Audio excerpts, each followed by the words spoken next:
ಓಂ ನಮಃ ಶಿವಾಯ್. ಭಾರತ್ ಮಾತಾ ಶಿವಶಕ್ತಿ ಅವತಾರ್ ಪಿತಾಶ್ರೀ ಬ್ರಹ್ಮ ಬಾಬಾರವರ ವಾಣಿ. ಓಂ. ಪಿತಾಶ್ರೀ ಶಿವ ತಂದೆಯ ನೆನಪಿದೆಯೇ? ಮುರುಳಿಯ ದಿನಾಂಕ 10/8/2026. ಪ್ರಾತಃ ಕ್ಲಾಸ್ ರಿವೈಸ್ ಕೋರ್ಸ್ 20/6/2020. ಓಂ ನಮಃ ಶಿವಾಯ. ನಿಶ್ಚಿಂತ ಮಕ್ಕಳೇ, ಎಲ್ಲಾ ಚಿಂತೆಯನ್ನು ತಂದೆಗೆ ಒಪ್ಪಿಸಿಬಿಡಿ ಮತ್ತು ನೀವು ಸಂಪೂರ್ಣವಾಗಿ ನಿಶ್ಚಿಂತ ಚಕ್ರವರ್ತಿಯಾಗಿರಿ. ಕುಟುಂಬದ ಭಾರವನ್ನು ಇಟ್ಟುಕೊಳ್ಳಬೇಡಿ, ಏಕೆಂದರೆ ಭಾರವನ್ನು ಹೊತ್ತು ಮೇಲೆ ಹಾರಲು ಸಾಧ್ಯವಿಲ್ಲ. ಆದ್ದರಿಂದ ಸಣ್ಣ ಫರಿಸ್ತಾ ಆಗಿ ಅಷ್ಟೇ ಮೇಲೆ ಹಾರುತ್ತಾ ಇರಿ. ಓಂ ನಮಃ ಶಿವಾಯ. ಎಲ್ಲಾ ಮಕ್ಕಳು ಆರಾಮಾಗಿದ್ದೀರಾ? ಖುಷಿಯಾಗಿದ್ದೀರಾ? ವಾ ಹೇಳಿ. ನನ್ನ ಬಾಬಾ ಮಧುರ ಬಾಬಾ. ನೋಡಿ, ಡ್ರಾಮಾ ಎಷ್ಟು ಅಕ್ಯುರೇಟ್ ಆಗಿದೆ ಎಂದು ಬಾಬಾ ಹೇಳುತ್ತಾರೆ ಮತ್ತು ಸಮಯವೂ ನಿಖರವಾಗಿದೆ. ನಮ್ಮ ಮಿಲನವಾಗಬೇಕಾದಾಗ ಆ ಕ್ಷಣವು ನಿಖರವಾಗಿರುತ್ತದಲ್ಲವೇ? ನನ್ನ ಬಾಬಾ ಮತ್ತು ನನ್ನ ಮಿಲನದ ಕ್ಷಣವು ಅತ್ಯಂತ ಅಕ್ಯುರೇಟ್ ಆಗಿದೆ ಮತ್ತು ಬಂದಿದೆ. ಹಾಗಾದರೆ ಖುಷಿಯಾಗಿದ್ದೀರಾ? ಎಲ್ಲವೂ ಸರಿಯಾಗಿದೆಯೇ? ಶರೀರ ಚೆನ್ನಾಗಿದೆಯೇ? ಕೆಲಸ ಚೆನ್ನಾಗಿ ನಡೆಯುತ್ತಿದೆಯೇ? ಊಟಕ್ಕೆ ಯಾವುದೇ ತೊಂದರೆ ಇಲ್ಲವಲ್ಲ? ಅಷ್ಟೇ, ಮತ್ತೇನು ಬೇಕು? ಹೊಟ್ಟೆ ಏನು ಕೇಳುತ್ತದೆ? 2 ರೊಟ್ಟಿ ಕೇಳುತ್ತದೆ ತಾನೆ? ಹಾಗಾದರೆ ಸಮಯಕ್ಕೆ ಸರಿಯಾಗಿ 2 ರೊಟ್ಟಿ ಸಿಗುತ್ತಿರುವಾಗ ಭವಿಷ್ಯವನ್ನು ಯಾರು ನೋಡಿದ್ದಾರೆ? ನಾಳೆಯನ್ನು ಯಾರು ನೋಡಿದ್ದಾರೆ? ಯಾರು ನೋಡಿಲ್ಲ. ಹಾಗಾದರೆ ನಾಳೆಯ ಚಿಂತೆ ಏಕೆ? ಇಂದು ನನಗೆ ಸಿಕ್ಕಿದೆ ಅಂದ ಮೇಲೆ ನಾಳೆಯ ಚಿಂತೆ ಯಾರು ಮಾಡುತ್ತಾರೆ? ನನ್ನ ಬಾಬಾ ಒಬ್ಬ ಸಣ್ಣ ಮಗುವಿನಂತೆ. ಸಣ್ಣ ಮಗುವಿಗೆ ಯಾವುದೇ ಚಿಂತೆ ಇರುವುದಿಲ್ಲ. ಏಕೆಂದರೆ ತಂದೆ ಇದ್ದಾರೆ. ಶಾಲೆಯ ಹಣವನ್ನು ತಂದೆ ಕೊಡುತ್ತಾರೆ, ತಿನ್ನಲು ತಂದೆ ಕೊಡುತ್ತಾರೆ, ಉಡಲು ತಂದೆ ಕೊಡುತ್ತಾರೆ. ಹಾಗಾದರೆ ಮಗುವಿಗೆ ಏನು ಟೆನ್ಷನ್ ಇರುತ್ತದೆ? ಇರುವುದಿಲ್ಲ ತಾನೆ? ನಿಶ್ಚಿಂತನಾಗಿರುತ್ತಾನೆ. ಮಗುವಿಗೆ ನಾಳೆ ಏನು ತಿನ್ನಬೇಕು ಎನ್ನುವುದು ಕೂಡ ತಿಳಿದಿರುವುದಿಲ್ಲ. ಹಾಗೆಯೇ ನೀವು ಕೂಡ ಇಷ್ಟು ಪುಟ್ಟ ಮಕ್ಕಳಾಗಿ ಬಿಡಿ, ತಂದೆಯಾಗಬೇಡಿ. ಪುಟ್ಟ ಮಕ್ಕಳಾಗಿ ನಾಳೆ ನನಗೆ ಊಟ ಸಿಗುತ್ತದೋ ಇಲ್ಲವೋ ಎಂಬ ಚಿಂತೆ ಮಕ್ಕಳಿಗೆ ಇರುವುದಿಲ್ಲ. ಅವನಿಗೆ ತನ್ನ ತಂದೆಯ ಮೇಲೆ ವಿಶ್ವಾಸವಿರುತ್ತದೆ. ನನ್ನ ತಂದೆ ತಾನು ಊಟ ಮಾಡಲಿ ಬಿಡಲಿ, ನನಗೆ ಮಾತ್ರ ಅವಶ್ಯವಾಗಿ ಊಟ ಮಾಡಿಸುತ್ತಾರೆ ಎಂದು. ಹಾಗಾದರೆ ಇಷ್ಟು ನಿಶ್ಚಿಂತರಾಗಿದ್ದೀರಾ? ಹೌದು, ನಿಶ್ಚಿಂತ ಚಕ್ರವರ್ತಿಯಾಗಿ ಬಿಡಿ. ಪುಟ್ಟ ಮಕ್ಕಳು ಸಣ್ಣ ಫರಿಸ್ತಾ ಆಗಿಬಿಡಿ. ಫರಿಸ್ತಾಗೆ ಯಾವುದೇ ಚಿಂತೆ ಇಲ್ಲ. ಫರಿಸ್ತಾ ಎಂದಾದರೂ ಭಾರವನ್ನು ಹೊತ್ತು ಹಾರುವುದನ್ನು ನೋಡಿದ್ದೀರಾ? ಇಲ್ಲ. ಭಾರವಿದ್ದರೆ ಹಾರುವುದು ಹೇಗೆ? ಮೇಲೆ ಹಾರಲು ಸಾಧ್ಯವಿಲ್ಲ. ಆದ್ದರಿಂದ ಯಾವುದೇ ರೀತಿಯ ಭಾರವನ್ನು ಇಟ್ಟುಕೊಳ್ಳಬೇಡಿ. ಕುಟುಂಬದ ಭಾರವಾಗಲಿ ಅಥವಾ ಮಗುವಿನ ಭಾರವಾಗಲಿ, ಆ ಮಗು ಕೂಡ ಯಾರದ್ದು? ತಂದೆಯದ್ದು. ನೀವು ಶರೀರಕ್ಕೆ ಜನ್ಮ ನೀಡಿದ್ದೀರಿ ಮತ್ತು ತಂದೆಯು ಆತ್ಮಕ್ಕೆ ಜನ್ಮ ನೀಡಿದ್ದಾರೆ. ಆತ್ಮ ಇರುವವರೆಗೂ ಅದು ನಿಮ್ಮ ಮಗು ಶರೀರವಾಗಿದೆ. ಆತ್ಮ ಹೊರಟು ಹೋದರೆ ಯಾರದ್ದು ಹೇಳಿ? ಹಾಗಾದರೆ ಈ ಎಲ್ಲ ಆಟ ಯಾರದ್ದು? ನಿಮಗೂ ತಂದೆ. ಆ ತಂದೆ ನಿಮ್ಮ ಮಗುವಿಗೂ ತಂದೆ. ಅವರೇ ತಂದೆ. ನಿಮ್ಮ ಲೌಕಿಕ ತಂದೆಗೂ ತಂದೆಯೇ ಬಾಬಾ ಆಗಿದ್ದಾರೆ. ಆದರೆ ಎಲ್ಲರ ತಂದೆ ಒಬ್ಬರೇ, ನನ್ನ ಬಾಬಾ. ಪ್ರತಿದಿನ ಮುರುಳಿ ಕೇಳಿ, ಒಂದು ದಿನವೂ ತಪ್ಪಿಸಬೇಡಿ. ಈ ದೃಢ ಸಂಕಲ್ಪವನ್ನು ನಿಮ್ಮಲ್ಲಿ ಮಾಡಿಕೊಳ್ಳಿ. ಆಗ ಬಾಬನ ವಿಶೇಷ ಸಹಾಯ ಸಿಗುತ್ತದೆ. ನಿಶ್ಚಿಂತರಾಗಿ ಬಿಡಿ. ನೀವು ಎಲ್ಲಿಗೆ ಹೋಗುತ್ತಿದ್ದೀರಾ? ತಂದೆ ಎಲ್ಲಿಗೆ ಹೋಗುತ್ತಾರೋ ಅಲ್ಲಿಗೆ ಮಕ್ಕಳು ಹೋಗುತ್ತಾರೆ. ಮಕ್ಕಳು ಎಲ್ಲಿಗೆ ಹೋಗುತ್ತಾರೋ ಅಲ್ಲಿಗೆ ತಂದೆ ಹೋಗುತ್ತಾರೆ. ಹಾಗಾದರೆ ಏನು ಮಾಡಬೇಕು? ತಂದೆಯ ಜೊತೆ ಇರಬೇಕು ತಾನೆ? ಹಾಗಾದರೆ ಜೊತೆಯಲ್ಲೇ ಇರಿ. ಬಾಬನ ವಾಗ್ದಾನವಿದೆ, ಜೊತೆಯಲ್ಲಿ ಇರುತ್ತೇವೆ ಮತ್ತು ಜೊತೆಯಲ್ಲಿ ನಡೆಯುತ್ತೇವೆ. ಹಾಗಾದರೆ ಜೊತೆಯಲ್ಲಿ ನಡೆಯುತ್ತೀರಾ? ಬಾಬಾ ನೀವು ಮುಂದೆ ನಡೆಯಿರಿ, ನಾನು ಸ್ವಲ್ಪ ಕೆಲಸ ಮುಗಿಸಿ ಬರುತ್ತೇನೆ ಎಂದು ಹೇಳುವುದಿಲ್ಲ ತಾನೆ? ಹಾಗೆ ಮಾಡಬೇಡಿ. ಗಾಡಿ ಹೊರಟು ಹೋಗುತ್ತದೆ, ನಂತರ ಬೇರೆ ಯಾವುದೇ ಗಾಡಿ ಇಲ್ಲ. ಬಾಬಾ ನೀವು ಎಲ್ಲಿಗೆ ಕರೆದೊಯ್ಯಬೇಕು ಅಲ್ಲಿಗೆ ಕರೆದುಕೊಂಡು ಹೋಗಿರಿ. ಅಷ್ಟೇ. ನಾನು ನಿಶ್ಚಿಂತನಾಗಿದ್ದೇನೆ. ನೀವು ಯಾವ ದೋಣಿಯಲ್ಲಿ ಕೂರಿಸುತ್ತೀರೋ ಆ ದೋಣಿಯ ನಾವಿಕ ನೀವೇ ಆಗಿರುತ್ತೀರಿ ಮತ್ತು ಮುಳುಗುವ ಭಯವೂ ನಮಗಿಲ್ಲ. ಏಕೆಂದರೆ ದೋಣಿ ನಿಮ್ಮದು, ನಾವು ನಿಮ್ಮವರು ಮತ್ತು ನಾವಿಕನೂ ನೀವೇ ಅಂದ ಮೇಲೆ ಮುಳುಗುವ ಭಯ ಯಾರಿಗಿದೆ? ಭಯವಿದೆಯೇ? ನೀವು ಯಾರವರು? ತಂದೆಯ ಕಡೆಯವರು, ತಂದೆಯ ಮಕ್ಕಳು. ದೋಣಿ ಯಾರದ್ದು ಮತ್ತು ದೋಣಿಯನ್ನು ನಡೆಸುವವರು ಯಾರು? ಮುಳುಗಿದರೆ ಯಾರು ಮುಳುಗುತ್ತಾರೆ? ಯೋಚಿಸಿ. ಮಕ್ಕಳೇ, ಇಷ್ಟು ನಿಶ್ಚಿಂತರಾಗಿ ಬಿಡಿ. ಏಕೆಂದರೆ ಬರುವ ಸಮಯವು ಬಹಳ ಭಯಾನಕವಾಗಿದೆ. ಈಗ ಬಣ್ಣಗಳ ಹೋಳಿ ಆಡುತ್ತೀರಿ, ಹೂವುಗಳ ಹೋಳಿ ಆಡುತ್ತೀರಿ. ಬರುವ ಸಮಯದಲ್ಲಿ ರಕ್ತದ ಹೋಳಿ ನಡೆಯಲಿದೆ. ಆ ಸಮಯವು ಬಹಳ ಹತ್ತಿರದಲ್ಲಿದೆ. ಮತ್ತು ಈಗ ತಂದೆ ಕುಳಿತಿದ್ದಾರೆ. ಇಲ್ಲಿ ಕುಳಿತಿರುವವರು ಕೆಲವು ಮಂದಿ. ಮತ್ತು ಎಲ್ಲೆಲ್ಲೋ ಯಾವುದೋ ಮೂಲೆಯಲ್ಲಿ ಕುಳಿತು ತಂದೆಯನ್ನು ಬಹಳ ಪ್ರೀತಿಯಿಂದ ನೆನಪು ಮಾಡುತ್ತಿದ್ದೀರಾ, ಅಳುತ್ತಿದ್ದೀರಾ. ಸಮಯಕ್ಕೆ ಅನುಗುಣವಾಗಿ ತಂದೆಯು ಎಲ್ಲಾ ಮಕ್ಕಳನ್ನು ಕರೆದುಕೊಳ್ಳುತ್ತಾರೆ. ಆದರೆ ಬರುವ ಸಮಯವು ಬಹಳ ಅಪಾಯಕಾರಿಯಾಗಿದೆ. ಯಾರು ನಮ್ಮವರು, ಯಾರು ಪರಕೀಯರು? ನನಗಂತೂ ನನ್ನ ಶಿವಬಾಬಾರನ್ನು ಹೊರತುಪಡಿಸಿ ಬೇರೆ ಯಾರೂ ಇಲ್ಲ. ಅಂತಹ ಸಮಯ ಬರಲಿದೆ. ಸಮಯ ಬಹಳ ಕೆಟ್ಟು ಹೋಗಿದೆ. ಸ್ಥಿತಿ ಕೆಟ್ಟು ಹೋಗಿದೆ. ಎಷ್ಟೇ ತಡೆಯಲು ಪ್ರಯತ್ನಿಸಿದರೂ ಅದು ನಿಲ್ಲುವುದಿಲ್ಲ. ಏಕೆಂದರೆ ಪ್ರತಿಯೊಬ್ಬರ ಮನಸ್ಸಿನಲ್ಲಿ ಬೆಂಕಿ ತುಂಬಿಕೊಂಡಿದೆ ಮತ್ತು ಅದು ಎಲ್ಲೋ ಒಂದು ಕಡೆ ಸ್ಫೋಟಗೊಳ್ಳಲೇಬೇಕು. ಹಾಗಾದರೇನು ಮಾಡಬೇಕು? ಕೇವಲ ಒಂದೇ ಆಧಾರವಿದೆ. ಮಕ್ಕಳೇ, ನೀವು ಅದೃಷ್ಟವಂತರು. ನಿಮಗೆ ಒಬ್ಬ ತಂದೆಯ ಆಧಾರವಿದೆ. ಆ ಮಕ್ಕಳನ್ನು ನೋಡಿ. ಯಾರಿಗೆ ಯಾರ ಆಧಾರವೂ ಇಲ್ಲವೋ ಅವರಿಗೆ ತಂದೆಯ ಬಗ್ಗೆ ಗೊತ್ತೇ ಇಲ್ಲ. ಅವರಿಗೆ ಭಗವಂತನ ಬಗ್ಗೆಯೂ ಗೊತ್ತಿಲ್ಲ. ಅವರಿಗೆ ಯಾರ ಆಧಾರವಿದೆ? ಯಾರಾದರೂ ಇದ್ದಾರೆಯೇ? ಮತ್ತು ಮಕ್ಕಳೇ, ನೀವು ಖುಷಿಯಿಂದ ಕುಣಿಯಿರಿ. ಯಾರು ಸಿಕ್ಕಿದ್ದಾರೆ? ನನ್ನ ಬಾಬಾ. ಇಡೀ ಸಂಸಾರವನ್ನು ಸೃಷ್ಟಿಸಿದವರು, ಇಡೀ ಸೃಷ್ಟಿಯನ್ನು ರಚಿಸಿದವರು ಬಾಬಾ. ನಮ್ಮನ್ನು ಈ ಸೃಷ್ಟಿಯಲ್ಲಿ ಬೆಕ್ಕಿನ ಮರಿಗಳಂತೆ ಇಟ್ಟಿದ್ದಾರೆ. ಹೇಳಿದ್ದೀರಲ್ಲವೇ? ಬೆಕ್ಕಿನ ಮರಿಗಳು ಬಟ್ಟಿಯಲ್ಲಿ ಬಿದ್ದಿದ್ದವು. ನಂತರ ಏನಾಯಿತು? ಬಲೆ ಎಲ್ಲಾ ಇಟ್ಟಂಗಿಗಳು ಬೆಂದವು, ಆವಿಗೆ ಸುಟ್ಟು ಹೋಯಿತು. ಆದರೆ ಬೆಕ್ಕಿನ ಮರಿಗಳು ಸುಡಲಿಲ್ಲ. ಅವರಿಗೆ ಊಟ ಕೊಟ್ಟವರು ಯಾರು? ಆ ಬೆಕ್ಕಿನ ಮರಿಗಳಿಗೆ ನೀರು ಕುಡಿಸಿದರು ಯಾರು? ಅಷ್ಟು ಅಗ್ನಿಯಲ್ಲಿ ಅವರ ಒಂದು ಕೂದಲು ಕೂಡ ಸುಡಲಿಲ್ಲ.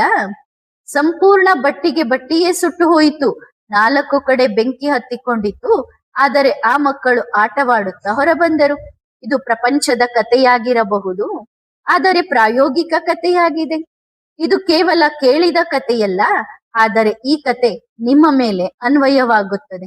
ಏಕೆಂದರೆ ಯಾರು ತಂದೆಯ ಛತ್ರಛಾಯೆಯ ಕೆಳಗೆ ಇರುತ್ತಾರೋ ಅವರು ಸುರಕ್ಷಿತವಾಗಿರುತ್ತಾರೆ. ಭಕ್ತಿ ಮಾರ್ಗದಲ್ಲಿ ತೋರಿಸುತ್ತಾರಲ್ಲವೇ? ಶ್ರೀಕೃಷ್ಣನು ಗೋವರ್ಧನ ಪರ್ವತವನ್ನು ಎತ್ತಿದನು ಎಂದು. ಮತ್ತು ಆ ಪರ್ವತದ ಕೆಳಗೆ ಯಾರಿದ್ದಾರೋ ಅವರೆಲ್ಲರೂ ಸುರಕ್ಷಿತವಾಗಿದ್ದರು. ಮತ್ತು ಯಾರು ಹೊರಗಿದ್ದಾರೋ ತಮ್ಮ ಅಹಂಕಾರದಲ್ಲಿ ನಮಗೆ ಏನೂ ಆಗುವುದಿಲ್ಲ, ನಾವು ಸಮರ್ಥರಾಗಿದ್ದೇವೆ, ನಮ್ಮನ್ನು ಯಾರು ಏನೂ ಮಾಡಲಾರರು ಎಂದುಕೊಂಡಿದ್ದಾರೋ ಅವರೆಲ್ಲರೂ ಬೆಂಕಿ ಕಡ್ಡಿಯ ಪೆಟ್ಟಿಗೆಯಂತೆ ಕೊಚ್ಚಿ ಹೋದರು. ಹಾಗಾದರೆ ಈಗ ಏನು ಮಾಡಬೇಕು? ಈ ಛತ್ರಛಾಯೆಯೇ ಗೋವರ್ಧನ ಪರ್ವತ. ಮತ್ತು ಈ ಪರ್ವತವನ್ನು ಎತ್ತಿದವರು ಯಾರು? ಬಾಬಾ. ಮತ್ತು ಈ ಪರ್ವತದ ಕೆಳಗೆ ಯಾರು ಬರುತ್ತಾರೋ ಅವರು ಶರಣಾಗುತ್ತಾರೆ. ಅವರು ಛತ್ರಛಾಯೆಗೆ ಬರುತ್ತಾರೆ. ಮತ್ತು ಅಂತಹ ಪ್ರತಿಯೊಬ್ಬ ಮಗುವಿನ ತಲೆಯ ಮೇಲೆ ತಂದೆಯ ಹಸ್ತವಿರುತ್ತದೆ. ಆಗ ಯಾರು ಅವರನ್ನು ಏನೂ ಮಾಡಲಾರರು. ಎಲ್ಲಾ ಖಜಾನೆಗಳಿಗೂ ಒಂದೇ ಕೀಲಿ, ನನ್ನ ಬಾಬಾ. ಯಾವಾಗ ಖಜಾನೆಯನ್ನು ತೆರೆಯಬೇಕು ಆಗ ಬಾಬಾ ಬಹಳ ಹೃದಯಪೂರ್ವಕವಾಗಿ ಕೂಗಿ, ನನ್ನ ಬಾಬಾ, ನನ್ನ ಜೊತೆಗಾರ, ಬನ್ನಿರಿ, ಈ ಖಜಾನೆಯ ಬೀಗವನ್ನು ತೆರೆಯಿರಿ. ಪ್ರತಿಯೊಂದು ಖಜಾನೆಯು ಮಕ್ಕಳ ಬಳಿ ಇದೆ.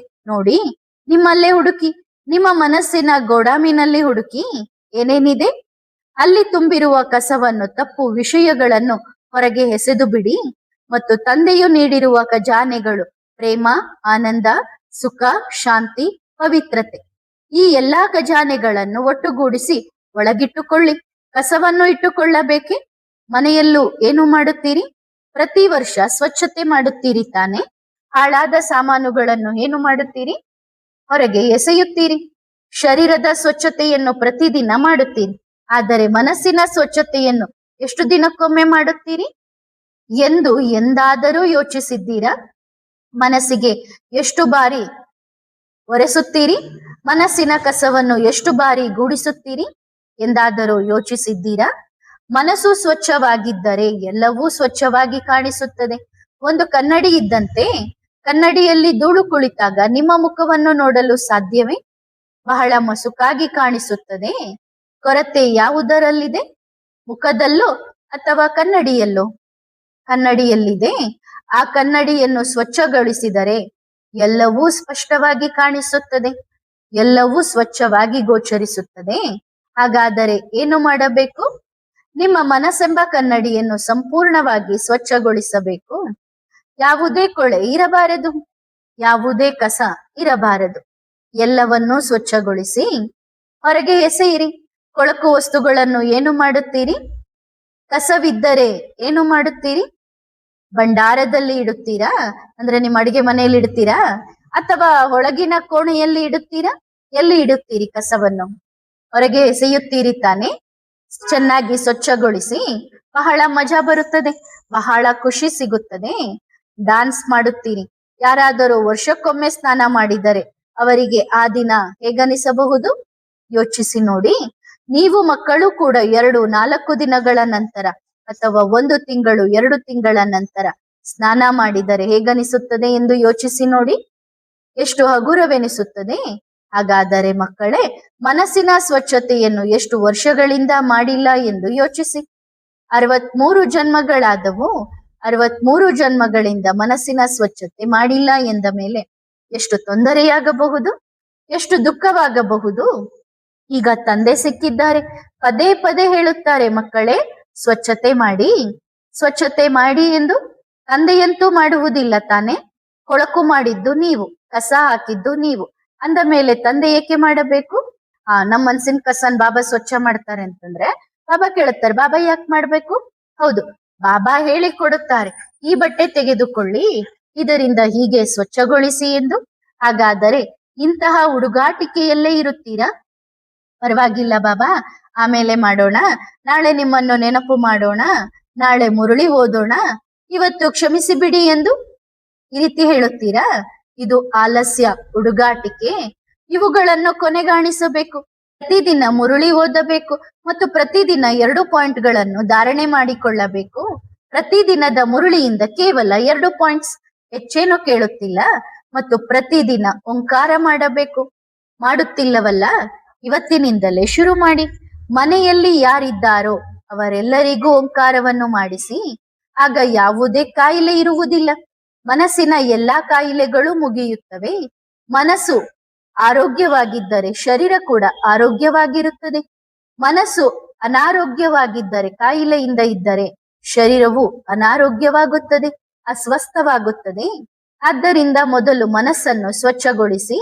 ಯಾವ ಮಗುವು ಬಾಬಾ ನನ್ನನ್ನು ನೆನಪು ಮಾಡುತ್ತಾರೋ ಇಲ್ಲವೋ ಎಂದು ಯೋಚಿಸಬಾರದು. ಕೆಲವು ಮಕ್ಕಳಲ್ಲಿ ಸಂಕಲ್ಪಗಳು ಓಡುತ್ತವೆ, ಬಾಬಾ ಈಗ ಏನಾಗುತ್ತದೆ ಎಂದು. ಬಾಬಾ ಅವರಿಗೆ ಹೇಳುತ್ತಾರೆ, ಡ್ರಾಮಾದಲ್ಲಿ ಏನಿದೆಯೋ ಅದೇ ಆಗುತ್ತದೆ ಎಂದು. ಈ ವಿಷಯದ ಬಗ್ಗೆ ಅಪ್ಪಿತಪ್ಪಿಯೂ ಯೋಚಿಸಬೇಡಿ. ಈಗ ಏನಾಗುತ್ತದೆ ಎಂದು. ಈಗ ಗಾಡಿ ಹೊರಟಿದೆ, ಸತ್ಸಂಗದಲ್ಲಿ ಸ್ಟೇಷನ್ ಇದೆ, ಮತ್ತು ಈ ಮಧ್ಯೆ ಯಾರು ಬರುತ್ತಾರೋ, ಯಾರು ಹೋಗುತ್ತಾರೋ, ಯಾರು ಹತ್ತುತ್ತಾರೋ, ಯಾರು ಅಳುತ್ತಾರೆ, ಯಾರು ನಗುತ್ತಾರೆ.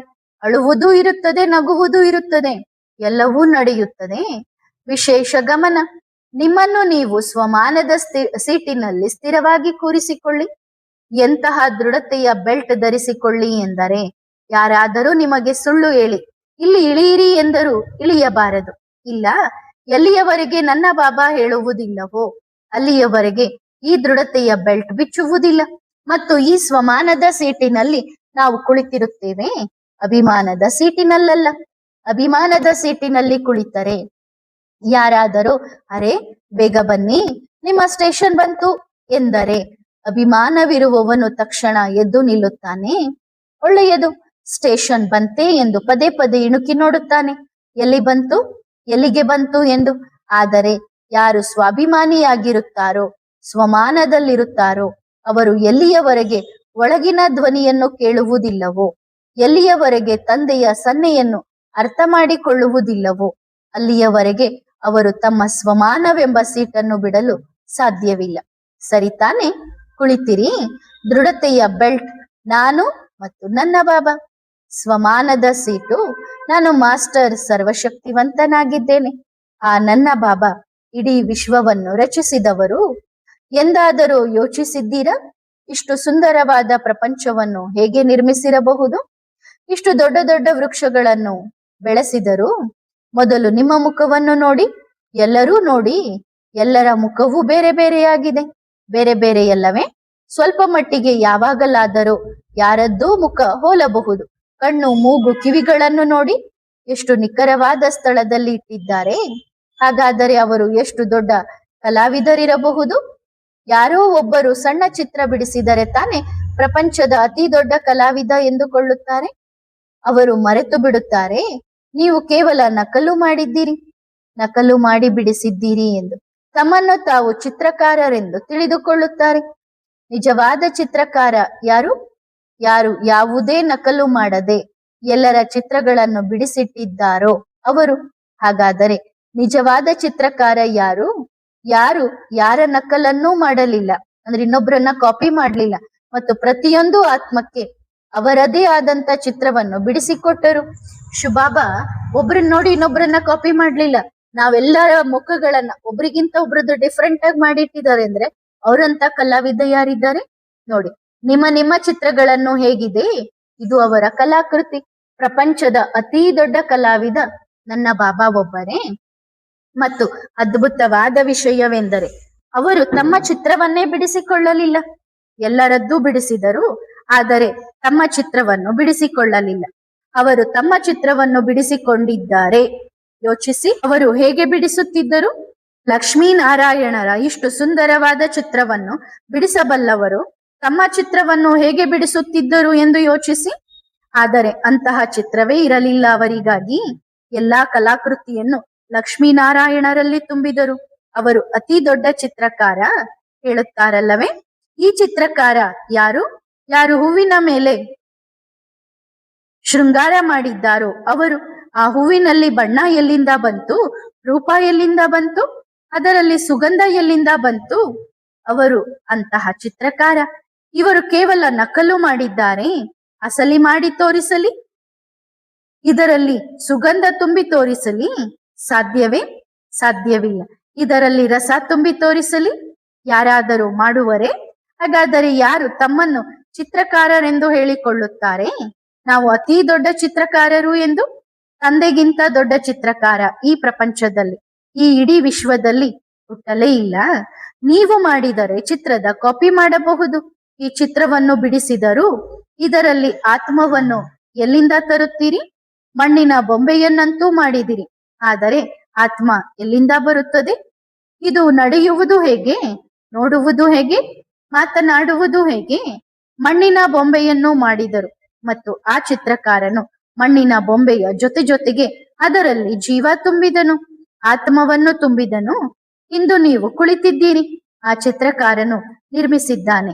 ಈ ಆತ್ಮವು, ಈ ಶರೀರವು ಎರಡು ಆ ಚಿತ್ರಕಾರನ ರಚನೆಯಾಗಿದೆ.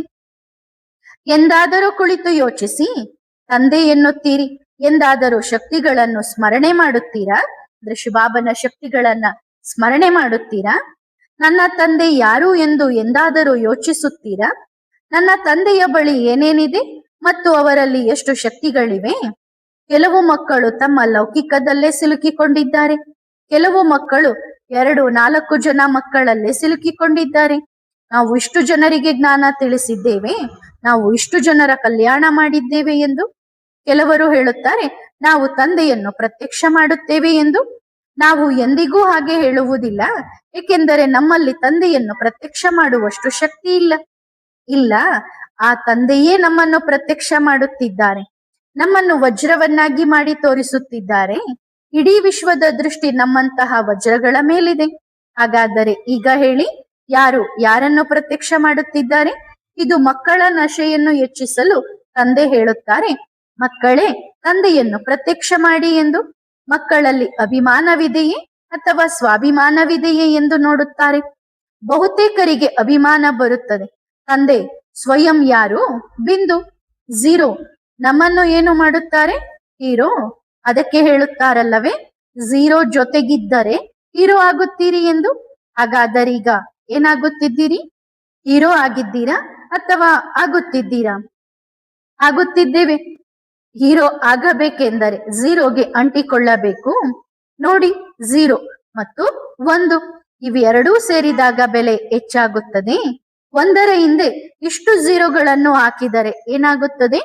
ಮತ್ತು 1ಅನ್ನು ತೆಗೆದುಹಾಕಿ ಎಷ್ಟು ಝೀರೋಗಳನ್ನು ಹಾಕಿದರೂ ಎಲ್ಲವೂ 0 ಹಾಗೆಯೇ ಉಳಿಯುತ್ತದೆ.